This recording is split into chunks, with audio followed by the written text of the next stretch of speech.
Good afternoon. This afternoon we're interviewing Charles C. Carver, who was born on January the 21st, 1924. He served in the U.S. Army and achieved the rank of Tech Sergeant, called T4, Technical 4, as I believe, during the Second World War. Today we're recording from Troy, Ohio, Post 43 of Clifford Thompson American Legion Post. This is for the Miami County Veterans History Project in cooperation with the Library of Congress, sponsored by Clifford Thompson Post 43.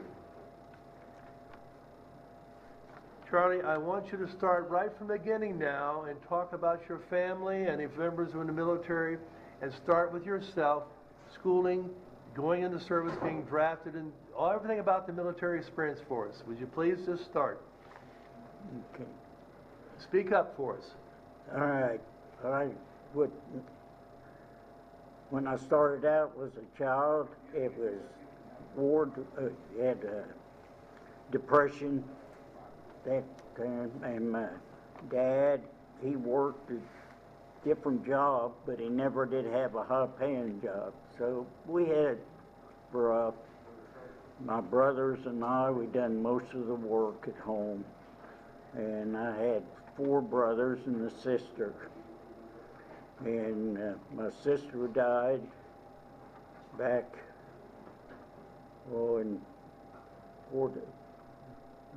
she was 35 years old. And so I had ruptured appendix. When I was 39, I was in the hospital. 1939, I was 15 years old. I had double pneumonia with it. And back then, they didn't have penicillin. So when they operated on me, they would come in every morning and open this incision up, take like little scissors and open it to let it drain. They had a tube in there. So I was in there for 30 days, and they brought some kid in, I remember, and my mom and dad was great for church, and we belonged to the Latter-day Saints, and they believe in healing, and they anoint you with olive oil. So anyhow, this kid came in, and I had guys coming in praying for me just about every day, ministers. So they went to me and they said, who could we get to help us from the churches to pray for our son? They brought him in and operated on him. They brought him down and throwed him on the bed and said there's nothing they could do. His appendix was clear gone. So I told them the Salvation Army and different things, they had people come in, and I bet they had probably 10 or 15 ministers come in and pray for the kid. Anyhow, he beat me out of the hospital. So they claimed I had locked bowels, towards the end, and I had to go, so my mom went and told them, said he has to go, and they said there is no way he can go. So I told Mom, I said, well, there's only one way I can get him in here. So I had my business, and they had to come in and clean it up. Well, shortly after that, I got out of the hospital and was home, and it went on for about 6 months or 5 months, and my side had a sore on it, and I was rubbing it, and it sort of bursted, and let a lot of fluid out. So I asked the doctor, I said, what caused all this? And he said, well, you still had some of that fluid in probably, and they worked out. said, it's good. But anyhow, the family doctor come and he told my mom and dad, I told him, I said, I got appendicitis, Dad. He said, well, he'll be all right. And when he left, I told my dad, I said, I'm not all right. So he went and got a county doctor to operate on me because we didn't have the money for it. And he's the one that doctored in 48 states. And he had spinal shots, you know. So he give me the spinal shot, and they operated on me. They just numb all the way down, you know. And so anyhow, I asked him why my family doctor would say I was all right, and I wasn't. Well, he said, if he'd have give you ether, you'd have never made it. Your fever would have went right on up. He said, good thing you got a hold of him. This doctor, it doctored in 48 states, and he believed in that, you know,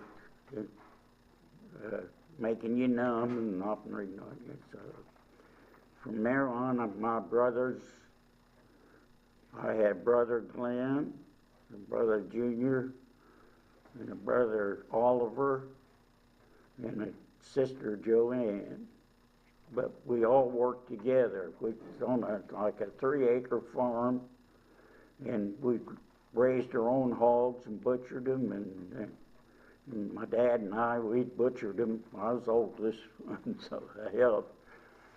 So anyhow, we take care of all that, and I worked for my grandpa, Crabtree, and for $1 a day, from early in the morning to late at night, I helped on the farm, you know. He had a big farm. So from there, then I went to work in Cleveland. Worked up there before I went to service. And anyhow, from there, then I went to the service. So I joined I was enlisted in the Army, you know, the 45th Division, no, the 78th Division in North Carolina, Durham, North Carolina. I took my basic training there for 13 weeks back then. I don't know how much they do now, but anyhow, it was rough. They really put you through everything, you know, getting us ready for the war. And then from there, I went to, I was on a replacement call.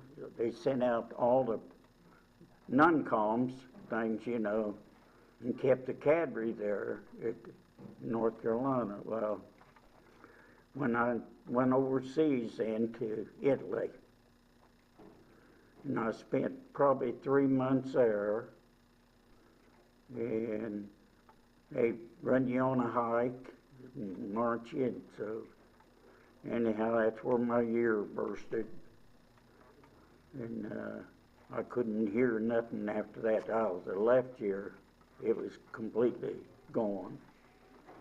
So then they shipped me to Italy, you know, there. From Italy, then I joined the 45th Division and went into Normandy of France.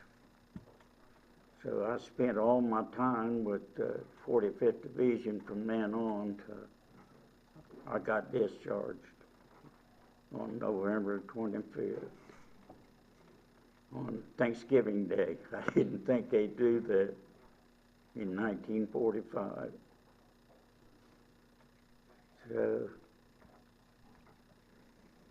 anyhow, my brothers and I are real close now. We lost our sister when she was only 35 years old, only sister I had. Let's go back to your early service. When you went into the service, your first went into service, tell us about the adjustment you had from civilian life to military life, what it was like. You said it was difficult. Well, when I first went in, you know, they called you all kind of names and things, and I was really upset, you know, and I found out that you got to keep your mouth shut, you know, real quick. So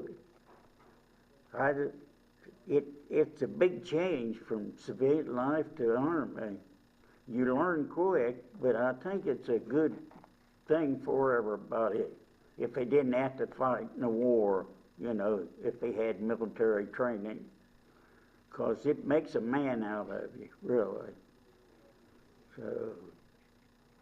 Well, tell me about what you remember of the barracks life, living with a bunch of men now, and your basic training, what they taught you, what did you do? Well, in basic training, first thing in the morning, you get up for reveille, and then you have your exercises and things, and then you have whatever training you have. You know, it's with machine gun shooting, or I was a cook and a machine gunner both. I cooked most of the time in the service. Even when I was overseas, I fixed Thanksgiving turkey in the back of a 2.5-ton truck. And then when we was in overseas, the Germans broke through the line. So the captain called me at 3 o'clock in the morning. He said, "Charles, you got to get the kitchen truck ready and get out of here. The Germans had infiltrated in through the lines." And he said, "Get about 30 minutes to be ready." And they said we went 18 miles through cornfields and things. And we had to stop and set up our 105s. I was in 105 outfit, and it was almost straight up.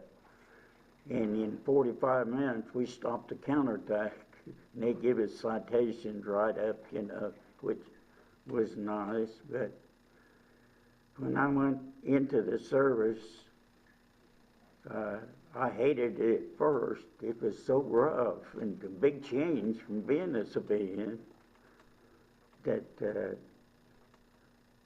it makes you, I don't know, you grow up quick, you know, and a lot of times with the different guys you meet, they have different personality than what you do. So it's hard to cope with sometimes. But.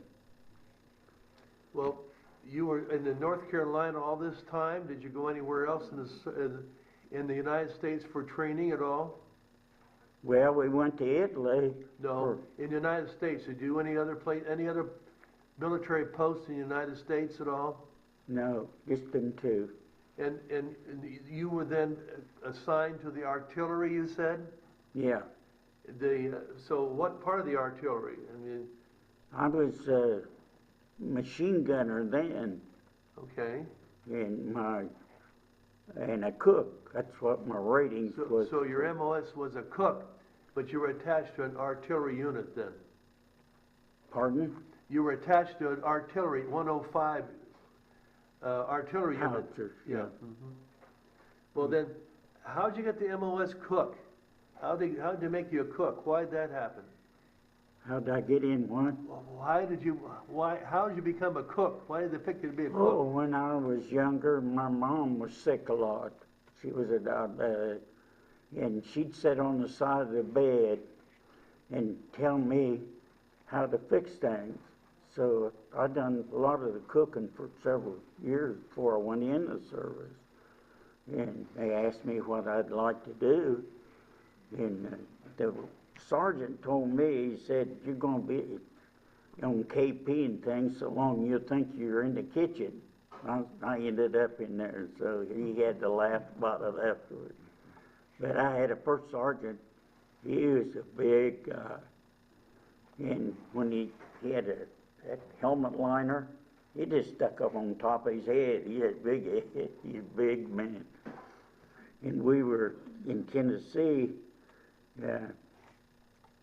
on maneuvers. We was hiking, and I run out of water on my canteen. So one of the soldiers said, "You want an orange, Charlie?" And I said, "Yeah." So he gave me the orange, and the guy knocked it out of my hand, and they started throwing it back and forth. And about that time, first sergeant come up and hit me in the back of the thing, you know. And when we finished the hike and was on a break, I went over to him and I said, "I'm going to tell you one thing. I got a lot of friends. If you ever lay a hand on me again, you might be in trouble." So he apologized, and after that, he and I was real good friends. But that's about all I got for it. But then, so that was your basic training then, right? Yeah. Where, you didn't do any firing on the 105. You said you were a machine gunner, but were you part of a 105 unit? The section unit for firing the 105? You ever fire those yourself? No. Okay. I just practiced machine gunner, and I was so good on it, they put me down as a rating for that, and a cook, and so anyhow, I ended up being a cook. Tell us about the meals that you cooked for military. Tell us what the military meals were like, and what it was like being in the kitchen and so forth. Well, I was in the States there with the captain. He just didn't like anybody from the north. He was from the southern. Captain Capshaw's his name. Anyhow, I got in trouble with the tech sergeant there, and I said some words, and they put me under arrest and put me in the kitchen. And so I was cooking for several long time, you know, but anyhow, he went on vacation, and the lieutenant come back and told me, he said, "Charles, you're going to have to go up and guard the prisoners, ones that's overhealed and everything, you know." So anyhow, I spent a week up there, and they said, the lieutenant told me, he said, when you're done with that, you can go on leave for the weekend. So I come in and clean up my shoes and clean my gun up and everything. He comes in and he said, "You can't go, leave." He said, "You got to go in the kitchen." The first cook had appendicitis, and I don't know, something happened to the staff sergeant, the mess sergeant. So they sent me up to replace him.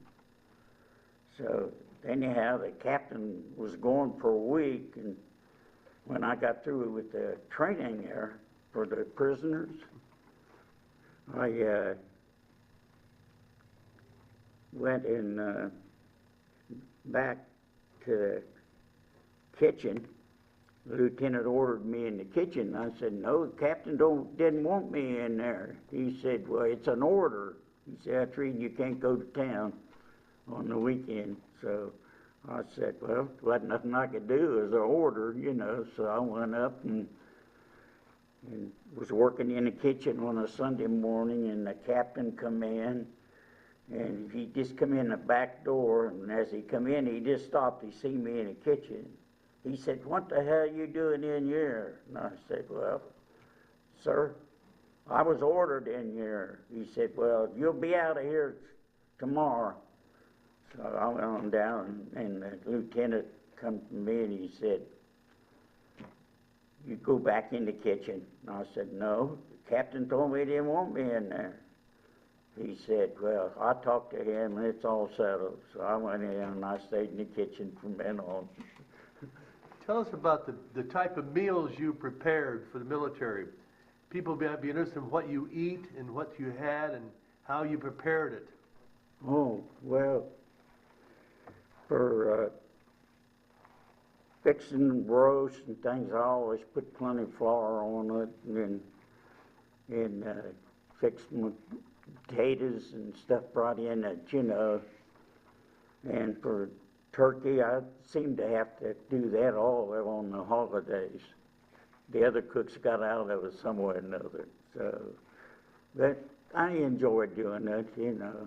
How many turkeys or how many roasts would you fix at one time? Three. Three. 3 turkeys. We had right close to 100 veterans, you know, in outfit. And What then el- I cooked for the officers' mess too for 1 week. But you have to fix whatever they want. They come in, and if they want eggs, one of them want eggs, French toast, pancakes, or something, you know. The what else did you serve them? What else did you serve the troops when they come in for, let's say, for lunch? What would they get typically? Well, we had about anything you wanted. We had lamb, you know, and ham, and we never went hungry. It's always plenty to eat. That's one thing good about it. But they waste a lot of food, you know. People take a bunch of stuff on their plate and leave it.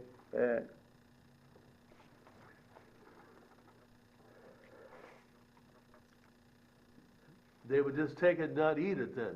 Yeah.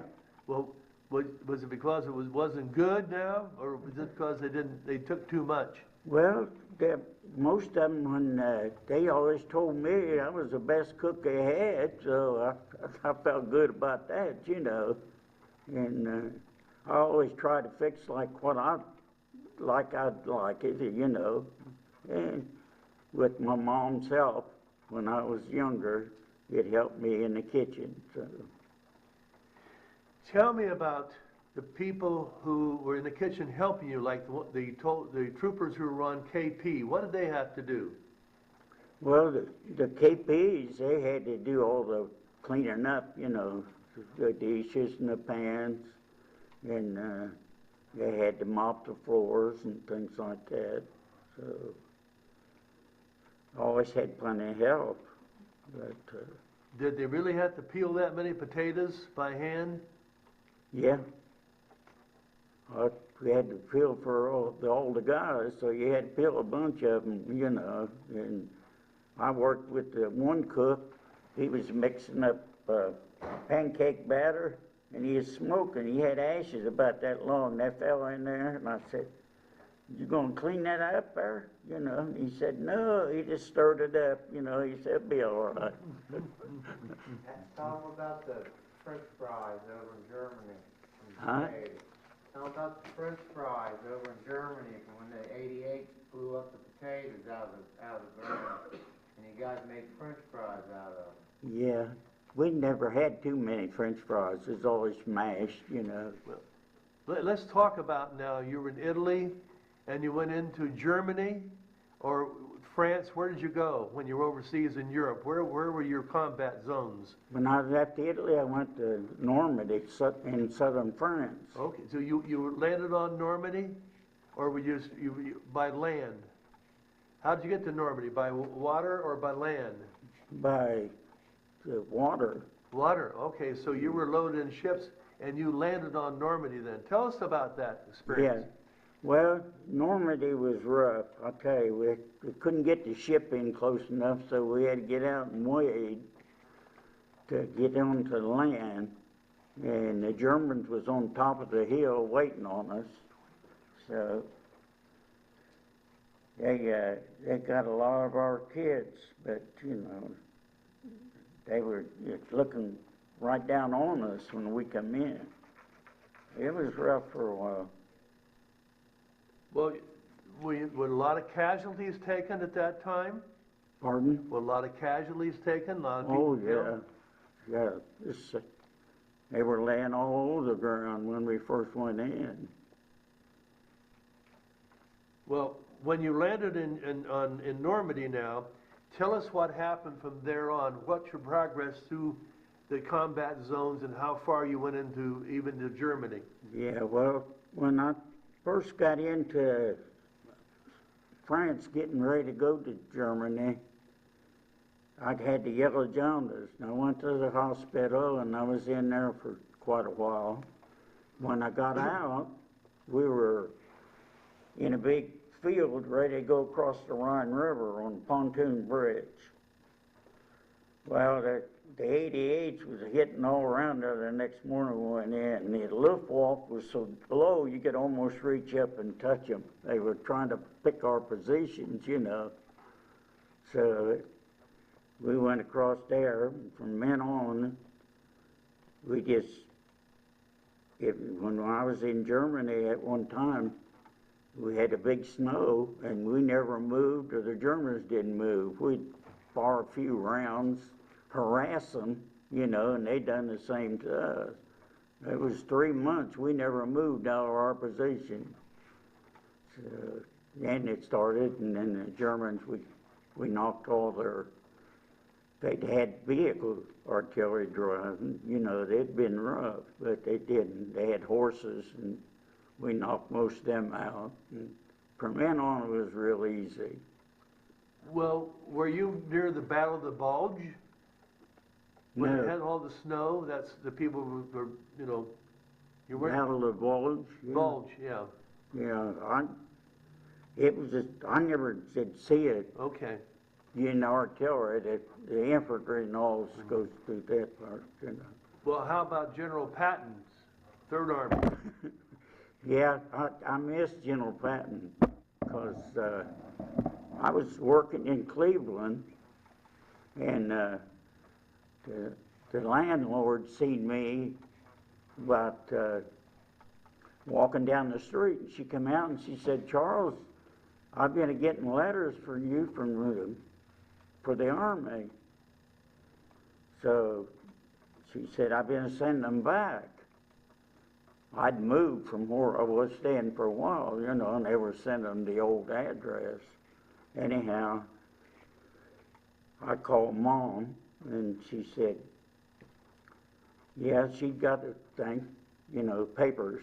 So I got ready and told the boss where I worked and all. I had to go be examined for the service.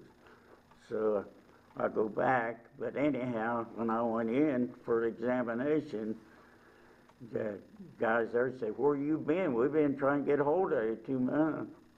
He said, "All your buddies are in the tank division." So I missed out on that, probably lucky. I guess he was really rough. Blood and guts. Blood and guts. Well then, so how about your service in Germany? Were you there when the war ended in Germany? Yeah, well, our outfit, the 45th, went right to the main street in Nuremberg and Munich. And when we got in Munich, they pulled our outfit out to guard the town. So shortly after that, probably a couple of weeks or so, the war was over. But we had set up in the SS troops mess hall and everything. I had a real big place there then. It was a lot different cooking in the back of 2.5-ton truck. Yeah. Well, how'd the German people treat you? Oh, they were swell.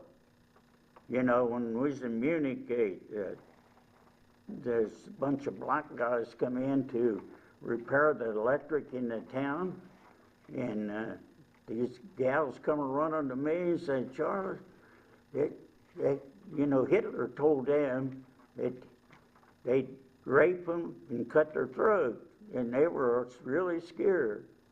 But I fed them when we had extra food, you know, and took care of some of them. They didn't have much to eat. They were good people. They were forced into fights, you know. And I met a lot of nice people in Germany. And Well, now you're in Germany and you were finishing up. How'd you come home from Germany? Well, like on the USN Rose or some one of the troop ships? yeah, big one. I don't remember which one it was, but anyhow, they asked me, said, "Did you see the Statue of Liberty?"